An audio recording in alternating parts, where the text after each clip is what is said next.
Hello everyone, my name is Yilei Fu and I'm a Ph.D. candidate of Computer Science Department at Rice University in Houston. Today I'm very happy to talk about how we recently utilized methylation signal for long-read-based haplotype phasing. So it's a common knowledge that there are two copies of human's chromosome. One is from this person's biological mother, we call it maternal copy, and while the other one is from this person's biological father, we call it a paternal copy. And apparently, the variations of these two copies are not identical because the maternal and paternal copies are from two different individuals. However, when we are looking at the sequencing machine's output of a person's genome, the variation signals from two copies are mixed. This mixed signal gives us an incomplete picture of a human's genetic variation. So therefore, we need to separate the signal and assign them to the correct copies. And this process, we call it phasing. And the assignment of a group of variants is called haplotype. The variants in the haplotype tend to be inherited together. So why are we focusing on this task in this talk? So the first reason is that phasing helps us decipher the interaction among variants. And it is also because about 1 to 5% of human genes are actually influenced by those unbalanced DNA sequence variants. In here, we mostly talk about single nucleotide variants, SNVs. Those genes are related to unbalanced variants can cause human disorder, disease, or even in common diseases, they can cause a different phenomenon. So here I would like to add an example that shows how phasing helps us decipher the various interactions and further show why phasing matters. So there is a gene called TPMT gene on the chromosome 6, which contributes to encoding the enzyme that metabolize some drugs. And there are two variants that contribute to the encoding process. These two variants are actually over 8,000 base pairs apart. And when these two variants are in cis relationship, which means they are in the same copy of the chromosome, they will produce intermediate metabolism because one copy of the gene is actually working. However, when they are in trans relationship, which is on the different copies, they will produce poor metabolism because there is no good copy of the gene, which will significantly affect the movement of the drugs, which means the drug will stick around for too long and cause an overdose of it. So in here, if we do not know the phasing information of these two variants, the issue won't get solved. So we all know now that phasing is important. And now I would like to first introduce some haplotype phasing methods. There are three mainstream methods that scientists usually perform for haplotype phasing. The first one, we call it population-based phasing. This method requires a database that contains common variants from hundreds and thousands of human beings. And apparently, this method can only phase the variant that exists commonly in human bodies. When the variants are rare or novel, the method can do nothing about it. And another method is called trial-based phasing, which is a method that's much more straightforward. This method also requires the genomic materials from an individual's biological parents and perform the sequencing of all three people. Then when do the phasing, the scientists do the lookup of variants and parents' variants and then compare. This method works perfectly on common variants and rare variants that this individual that are inherited from their biological parents. And it has the ability of fully phase a person's genome. And here, fully phased, we mean knowing if a variant is from the maternal or paternal copy. However, an obvious drawback of this method is that the requirement of additional biological material and extra sequencing work. So, although this method is accurate and straightforward, it is not widely used in real life. Recently, long-read-based phasing became dominant. Long-read-based individual phasing use statistical method on an individual's sequencing result to predict or group a set of variants, but do not know if they are from either of person's parents. This method only treats two copies as two clusters and try to phase the variants into those copies. Although a human genome cannot be fully phased by this method, common variants, rare variants, and novel variants are all considered into the statistical approaches. Also, as long as the person's sequencing material is acquired, the method can be performed. So it's cheaper than trail-based phasing. So another reason that we are focusing on the long-read-based phasing is that the novel variants can contribute to diseases like and intellectual disability or other human disorders. So therefore, to sum up, long-read-based phasing is a method that is cheap, fast, and it is able to detect novel variants, but it cannot fully phase human genome. And before I give more introduction about long-read-based phasing, I would like to briefly talk about the long reads. So the general sequencing steps first break genome into small fragments, then generate many of sequence reads and further align those reads from sequencing device onto a reference genome. On the right, we can see an example showing that the human genome is fragmented, and what we get is a substring of genome, and we call those substrings reads. So it is obvious that the length of those reads are vital. Longer reads can consist more variants on it, and it also contains more positional information on the genome. And back in about 15 years ago, companies like Illumina provides about 150 base pair very accurate reads, but only 150 base pairs are too short. And about 10 years earlier, two new methods produce much longer reads that reach the length up to 1.2 million base pairs. These companies either use SMRT cells or Nanopore sequencing technologies. And with these much longer reads, scientists can have a better knowledge about the variants on human genome and further improve haplotype phasing. And here I would like to talk a little more about the long reads or third generation sequencing technologies. The long reads have provided new insights on human genome analysis. The benefit of the large read length brings more comprehensive structural variation detection, which is 2 times more than previous short read technologies. Also, the long reads can cover more repetitive regions on human genome. It covers more medical genes. Also, in newly published T2T assembly, they use long reads to build reference of the centromere and telomeres. Also, it gives a result of better phasing and assembly.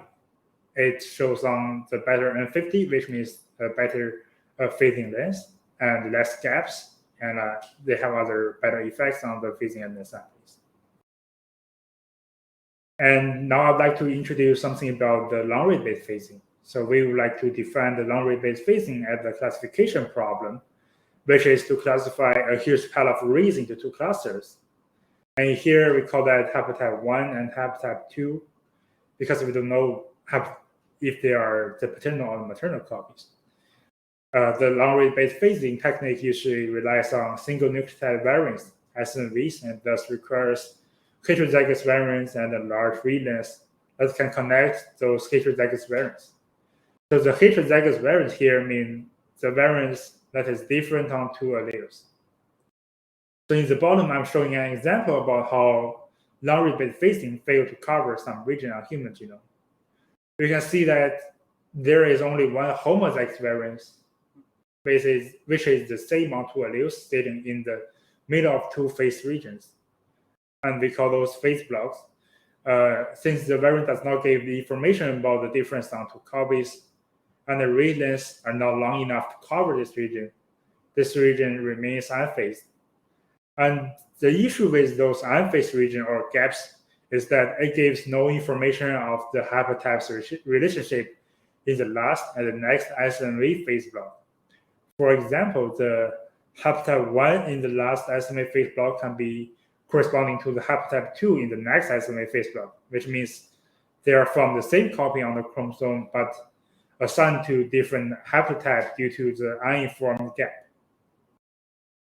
And there are many gaps on human genomes like this exist, and I'm going to show an approach that we recently used here to extend those phase blocks and close the gaps on human genomes. The new method relies on an epigenetic signal that happens on human genome called methylation. Methylation typically refers to the addition of a methyl group to the DNA molecule, which can impact gene expression and cellular function. DNA methylation involves the addition of a methyl group to a C base, typically at the CpG dinucleotide site. In here, we call it 5-MC. To simplify it, we can treat this as a signal that have a chance to occur whenever there is a CG exists on human genome. With the long-read sequencing machine, it gives us an electric signal boost, which can further translate it into a score showing the probability of the CG site being methylated or not. Basically, we have a score that when the score is high, it shows the CpG location have a higher chance to be methylated, and if the score is low, it means the CpG location has a lower chance to be methylated. And on the right here, I'm showing an example of haplotype-specific methylations. Haplotype-specific methylations means just like heterozygous SNVs, methylation also sometimes behave differently onto haplotypes. On the right, you can see the right dot means the site is methylated, while the same location remain gray means the site is not methylated. We have 6 CG sets according to the reference, and the first 4 of them are haplotype-specific methylations. They are likely to be methylated on either allele, and we can further treat these haplotype-specific methylations as additional signals for haplotype phasing. And to perform haplotype phasing based on those methylation signal and genomic variants like SNVs, we built a 3-step algorithm. For the first step, we copied the haplotype-specific methylation CpG locations, and based on that, we built a classifier for the reads that consists those methylations but not classified by SNVs. You can see on the right top there is the example that shows 2 SNV phase blocks that have switched haplotype relationship, and the middle gray block represents the unphased gap that have mixed methylation signals. And with our pre-built classifier for each SNV phase block, we further iteratively haplotagging reads with methylations, which is to classify the reads in the middle gray part. Finally, when we have enough reads that can support our SNV phase block relationship assignment, we can bridge the unphased region based on those newly haplotagged reads. So you can see in the bottom right, MethPhase can close the gap and therefore form a much larger phase block. And to have a closer look at our algorithm, we first build classifier for read assignment within the same phase block. I will use an example to explain the steps that we are taking here. So basically here we have 3 untagged reads in the bottom that have some methylation signals on them. With the methylation signals on the already haplotagged reads with SNV phase block, we know the methylation pattern on each haplotypes. So for each untagged reads, we need to find similar methylation pattern to each haplotypes. And here we found that the untagged read 1 has similar methylation pattern to the haplotype 1, and the untagged read 2 have the similar methylation pattern to the haplotype 2. However, the untagged read 3 remain unassigned because there are several CpG locations that does not have enough tagged read coverage, so we cannot determine the methylation pattern. Then we use the iteratively read assignment to tackle this problem.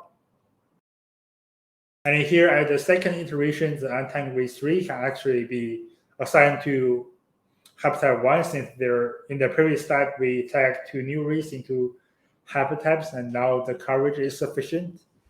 So in here we can clearly see that with more and more reads being haplotagged, the boundary of the classifier is being enlarged. And with those enlarged boundaries, we can further assign reads in the middle of the unphased gaps or or as shown in the slides, homozygous regions. We define those extended boundary for our classifier for each phase block, and we now can start to infer the relationship between the neighbor phase blocks. And as I mentioned, each phase block has their own classifier for untagged reads. And the reads in those unphased gap can be assigned by those classifiers based on our definition of extended boundary. So for each previous untagged read that can be tagged by those classifiers that we built from the previous SNP phase block and the next SNP phase block, we can check if those classifiers are actually outputting the same haplotype assignment or opposite haplotype assignment. So if multiple reads for the opposite haplotype assignment, we can infer that the two SNP phase block are having switched haplotype assignment relationship and further close the gap. And if multiple reads supports the same haplotype assignment in the previous and next SNP phase block, we can infer that the two SNP phase block are having the same haplotype assignment, and we can also close the gap. And with that, we then started our benchmarking process to test the effectiveness and the efficiency of MethPhase. The blue blocks are the traditional SNP phasing approach, and our method can be directly attached to the SNP phasing results for great improvements.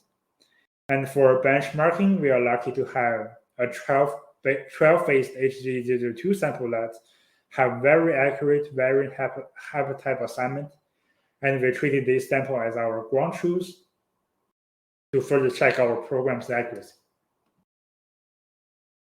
So here we are showing that with methylation signals, we can significantly improve the length of phase block.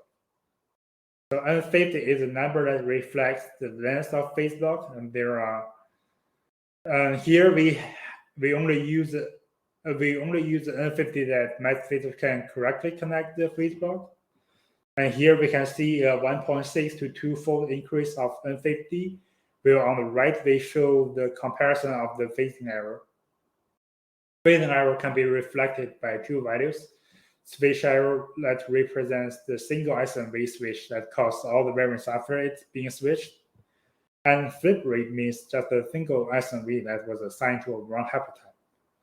And we see that with methylation-based phasing, we actually only produced 0.02 increase on both of the values. So we just shown the ability of using methylation to enlarge the phase block. So are those enlarged phase block contributes to any meaningful regions on human genome? The answer is actually yes. We contribute to phasing medically relevant genes. A recent publication has shown the locations of a bunch of challenging medically relevant genes. And here we are trying to show that with enlarged phase block, we can phase more medically relevant genes with less block needed, which is shown on the table on the left. So on the right, there is another example that shows the general medically relevant genes, which is HLA-E and HLA-C genes. So HLA-E genes contributes to immune system, and with only SNP-based method, we here see on the top right, there are two large gray pile of reads. That means two gaps exist, and thus we do not know the relationship between HLA-E and the HLA-C because those are uninformed gaps. However, with MethPhase, we successfully assigned those two pile of haplotype reads to haplotypes and further linked HLA-E and HLA-C genes. And besides that, this example also shows our ability of discovering haplotype-specific structural variations. On the right gap, there was an insertion that was located in a haplotype region that was a mixed insertion that we cannot tell if they belong to any copy of the chromosome, but with MethPhase, it was further phased into the same haplotype. So basically, with our method, we can also detect some haplotype-specific structural variations. So we have already tested the effectiveness of methylation-based method on those cell line examples. But how does it perform with tissues or other cell line samples with different ethnic background? We are here showing that with methylation, even with the most noisy blood sample, we can still increase the phase log n50. And with other cell line samples, we are even achieve about 2.5-fold block increase. This is mostly because of the differences of read length, the read coverage, and the methylation noisiness difference. So to conclude, we here use methylation as an extension of SNP-based phasing method. And this is the first method that combines long-read epigenomic and genomic variants for genome scale phasing. And MethPhase on different samples achieves 1.5 to 3x phase block and 50 increase against the SMA-based method on human samples, and it rescued pretty haplotype reads. And most importantly, MethPhase can be directly attached to traditional SMA-based pipeline for great improvement with very little cost. And I would like to first say thanks to Labros for the opportunity for me to present here. I want to acknowledge my wonderful collaborators, Dr. Todd Treangen from Rice University, Dr. Fritz Salechek, and Dr. Manhattan from Baylor College of Medicine, and Dr. Sergey Agnesin from Oxford Nanopore Technology. And thanks for listening. This will be my talk.